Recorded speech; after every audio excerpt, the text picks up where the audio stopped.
Sir मेरा नाम मुबशिर आसिफ है। जी जी। और अभी मैंने एडमिशन ली हुई, मुझे 3-4 हफ्ते हो गए हैं। मेरे बाबा जान की ख्वाहिश थी कि मैं इकनॉमिक्स, उन्होंने मुझे कहा कि आप इकनॉमिक्स में जाओ, क्योंकि मेरा जो माइंड था वो मेरा ये था कि मैं किसी मैनेजमेंट वगैरह की फील्ड्स में चला जाऊंगा या फिर बाहर चला जाऊंगा इकनॉमिक्स से। फिर मेरे जो मैं पहले जहाँ से मैंने मैट्रिक क्लास किया वहाँ पर मुझे 1-2 सर थे, उन्होंने कहा कि आपने इकनॉमिक्स क्यों पढ़ा, क्योंकि मेरे 9th में जो नंबर थे वो 519 थे।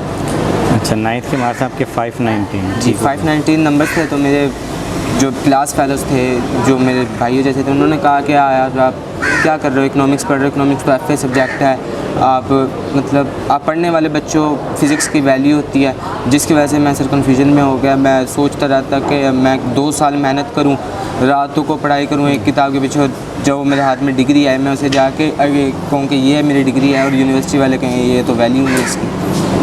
अच्छा देखें, ऐसा नहीं है कि किसी भी डिग्री की वैल्यू नहीं होती, वैल्यू तमाम डिग्रीज़ की होती है। वैल्यू बेसिक तौर पे उसकी नहीं होती, ये आपने एडमिशन तो ले लिया लेकिन आपने पूरे 2 साल पढ़ा ही नहीं, आपका रिज़ल्ट अच्छा नहीं है। अगर आपका रिज़ल्ट अच्छा है तो हर डिग्री की वैल्यू होती है। असल जो चीज़ है ना वो ये होती है कि आप बनना क्या चाहते हैं, आपके अपनी चॉइस क्या है, आपके पेरेंट्स के ड्रीम्स क्या हैं, ठीक है। उन ड्रीम्स को पूरा करने के लिए जो आपने भी सब्जेक्ट रखे हैं वो उसको फुलफ़िल करेंगे कि नहीं, यहाँ पर हम सवाल कर सकते हैं। अब सबसे पहले आप मुझे ये बता दें कि आपका एक्चुअल ड्रीम है क्या। आउट ऑफ कंट्री जाना कोई मसला नहीं है, आउट ऑफ कंट्री भी अगर आप जाते हैं, आपने बाहर जाके भी काम क्या करना है, मीन के किस फील्ड में आप अपना प्रोफेशन बनाना चाहते हैं? सर मैं कोई ऐसी फील्ड में अपना प्रोफेशन बनाना चाहता हूँ कि जिससे मतलब हर इंसान की एक ख्वाहिश होती है कि उसका फ्यूचर बेहतर हो जाए, तो चाहे मेहनत हो चाहे मुश्किल हो। आपको पता है बेसिक नेसेसिटी हमारी यही होती है कि ज़ाहिर सी बात, सिंपल वर्ड्स में कि इंसान की जो सैलरी होती है अच्छी सैलरी होनी चाहिए, मेरे माहौल अच्छे होने चाहिए, चाहे काम जो सा मर्ज़ी हो, अकाउंटिंग हो, CA हो, जो मर्ज़ी हो। मैं इतना है मुझे अपने ऊपर यकीन, मैं सब मुश्किल भी पढ़ लूँगा, बायो केमिस्ट्री हर चीज़ पढ़ सकता हूँ। लेकिन अब मसला ये है कोई रहनुमाई करने वाला नहीं था, जिसकी वजह से मैं परेशान था कि अब किससे मशवरा लूँ, किससे क्या, क्योंकि मेरे जो फादर हैं वो भी इतने ज़्यादा नहीं पढ़े हुए, जिसकी वजह से मैं अब उन्हें भी इतना नहीं पता। वो मुझे कहते हैं कि मुबशिर तुम खुद समझदार हो, जो समझ के फ़ैसला लेना चाहते हो वो ले लो, हम तुम्हारे साथ हैं। अब मैं अकेला हूँ, सोच रहा हूँ कि यार पता नहीं है मैं पढ़ूँ आगे जाके फ़ायदा ना हो मुझे ना। फिर मेरे क्लास फेलो में हादी लड़का था, उसने कहा कि सर रानी साहब से आप जाके डिस्कशन करें। चलिए देखें, आप ये बात अंडरस्टूड है कि आप माशाल्लाह अच्छे पढ़ने वाले हो, क्योंकि 9th के अंदर जो आपके नंबर हैं 519, ये इसी चीज़ को ज़ाहिर कर रहे हैं कि आपका जो एजुकेशन बैकग्राउंड है वो बहुत स्ट्रॉन्ग है।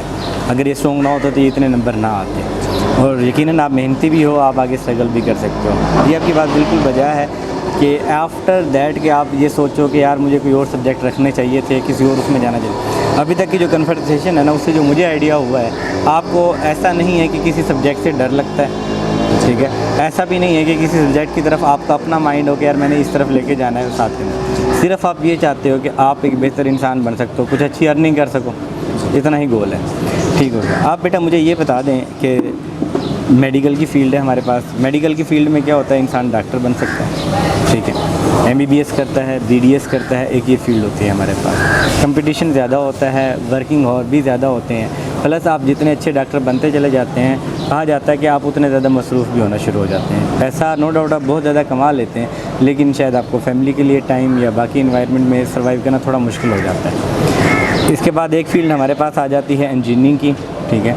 इंजीनियरिंग के अंदर ज़ाहिर सी बात है, अगर आपका टेक्नोलॉजी से रिलेटेड आपका माइंड बनता है कि यार टेक्नोलॉजी के अंदर आप थकते नहीं हैं, ये चीज़ें आपको अच्छी लगती हैं, आप इंजीनियरिंग का बैकग्राउंड स्टार्ट कर सकते हैं। इस बैकग्राउंड के साथ आप इलेक्ट्रिकल, मैकेनिकल, किसी भी इंजीनियरिंग के अंदर, पाकिस्तान में तकरीबन 16 तरह की इंजीनियरिंग स्टार्ट है, और उनमें से किसी भी इंजीनियरिंग के अंदर जा सकते हैं। प्लस एक कम्बिनेशन होता है हमारे पास ICS का।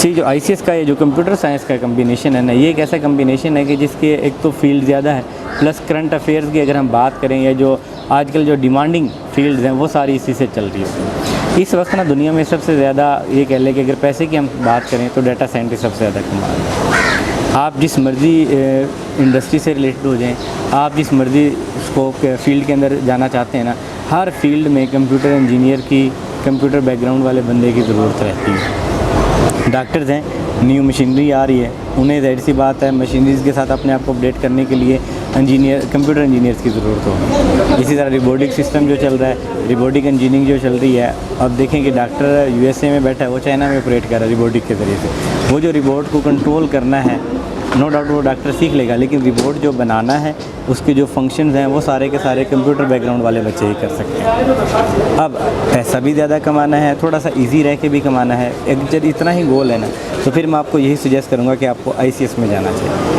अगर हम आईसीएस में करें तो अभी आप जिस सब्जेक्ट में बैठे हैं ना, आपका सब्जेक्ट है इकोनॉमिक्स का, ठीक है।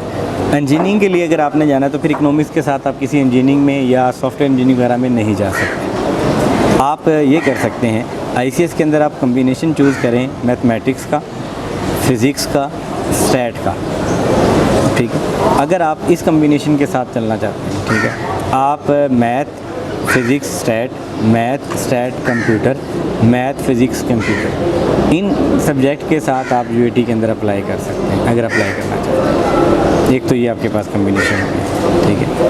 अब सवाल ये पैदा होता है कि अगर आपने जाना ही कंप्यूटर की बैकग्राउंड के साथ है, कंप्यूटर फील्ड में आगे कंटिन्यू करना, कंप्यूटर तो आपका हो गया कंपलसरी, ठीक है। इसके साथ आप रख लें बेटा मैथ, और इसके साथ आपके पास चॉइस होती है, हमारे पास फ़िलहाल जो आप कह सकते हैं ना, फ़िज़िक्स होती है, स्टैट होती है और इकोनॉमिक्स। इकोनॉमिक्स उन बच्चों के लिए है कि जिन्होंने सीए की तरफ जाना है, बिज़नेस एडमिनिस्ट्रेशन की तरफ जाना है, बीबीए कॉमर्स स्टडीज़ के लिए चले। जिन लोगों ने इंजीनियरिंग के लिए जाना है उनके लिए क्या है हमारे पास, ठीक है, वो फ़िज़िक्स है।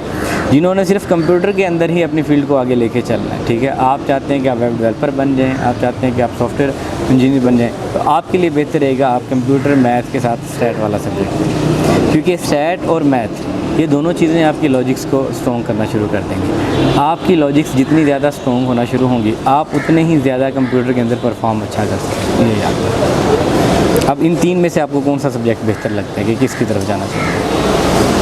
सर अगर मैं फॉर एग्जांपल फ़िज़िक्स रख लेता हूँ तो क्या मेरे पास ये स्टैट और इकोनॉमिक्स वाले ऑप्शन रहेंगे? बिल्कुल, फ़िज़िक्स के साथ स्टैट और इकोनॉमिक्स के ऑप्शन रहेंगे, लेकिन इकोनॉमिक्स के साथ फ़िज़िक्स वाला ऑप्शन नहीं रहेगा। आप ये कह लें कि जो फ़िज़िक्स वाली ब्रांच है ये थोड़ी बड़ी ब्रांच है। फ़िज़िक्स वाला फ़िज़िक्स की भी तमाम ब्रांचेज़ में आगे कंटिन्यू कर सकता है, स्टैट वालों में भी जा सकता है और इकोनॉमिक्स वालों में भी जा सकता है, लेकिन इसका जो रिवर्स है वो पॉसिबल नहीं होता। यस, यही मैं सोचना चाहता था। तो ज़ाहिर सी बात है कि फ़िज़िक्स की फिर अहमियत, इसी वजह से अभी हमारे कॉलेज में भी 5-6 सेक्शन बन गए हैं फ़िज़िक्स के, और इकोनॉमिक्स का सी का बस 1-2 ही है। हाँ, इसलिए कम बच्चे उसमें जाते हैं और ज़्यादा बच्चे उसमें जाते हैं। असल में जिन बच्चों ने ना आगे अपनी स्टडी करना है कॉमर्स फील्ड के अंदर, उनके लिए तो इकोनॉमिक्स है, ठीक है। वो इकोनॉमिक्स के अंदर अगर चलते हैं तो उनके पास आगे ऑप्शन होगा एक कॉमर्स का, या उनके पास ऑप्शन आ जाएगा सीएस का या आईटी वगैरह का। लेकिन जो इंजीनियरिंग की फील्ड्स हैं उनके लिए ज़रूरी है कि आपके पास फ़िज़िक्स का नॉलेज होना चाहिए, आप फ़िज़िक्स के साथ आगे कंटिन्यू कर सकते हैं। यानी कि फ़िज़िक्स के बाद मेरा अगर जाने का दिल करता है कि मैं सीए कर लेता हूँ फ़िज़िक्स पढ़ने के, बिल्कुल आप कर सकते हैं, और इंजीनियरिंग की भी किसी भी फील्ड में फ़िज़िक्स पढ़ के जा सकते हैं। बिल्कुल आप जा सकते हैं। तो आई थिंक सो कि इस स्टेज के ऊपर आपके लिए जो बेहतर है वो यही है कि आप कंप्यूटर, मैथ और फिज़िक्स का सब्जेक्ट कंटिन्यू करें। ये है कि हम आपको ऐसे सेक्शन के अंदर ट्रांसफ़र कर देते हैं जिसके अंदर ये कम्बिनेशन चल रहा होगा। आपके नंबर माशाल्लाह अच्छे हैं, अगर इसी चीज़ को आप मेंटेन करते रहो तो आप होपफुली ये अपने लिए ज़्यादा बेहतर करवा सकते हैं। आप लोग की मज़ीद क्वेश्चन है?